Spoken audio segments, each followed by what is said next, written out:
Hello friends, అనగనగా ఒక నది ఒడ్డున ఒక బెర్రీ చెట్టుపై కోతి నివసించేది. ఆ చెట్టుకి ఎంతో రుచికరమైన ఫలాలు ఉండేవి. ఒకరోజు ముసలికి ఆ ఫలాలు ఇచ్చి కోతి దానితో స్నేహం ఏర్పరచుకుంది.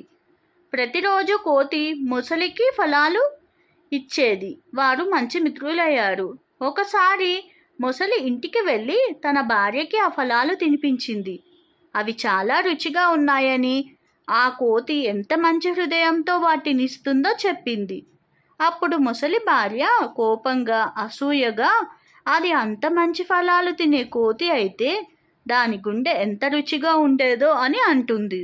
ఆమె ముసలిని భయపెట్టి కోతిని మోసం చేసి దాని గుండెను తినాలని కోరింది.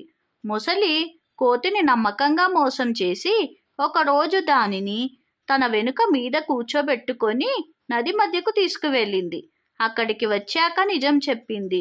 కోతిని చంపి దాని గుండె తన భార్యకి ఇవ్వాలని తాను వస్తున్నానని. అప్పుడు తెలివైన కోతి ఆశ్చర్యపోయినట్లు నటిస్తూ, ఓ, నీవు ముందే చెప్పి ఉంటే బాగుండేది. నా గుండె నేను చెట్టుపై వదిలిపెట్టాను. మనం వెంటనే తిరిగి వెళ్ళాలి అని చెప్పింది. మొసలి నమ్మి తిరిగి చెట్టుకు తీసుకువెళ్ళింది. వెంటనే కోతి చెట్టుపైకి ఎగిరిపోయింది.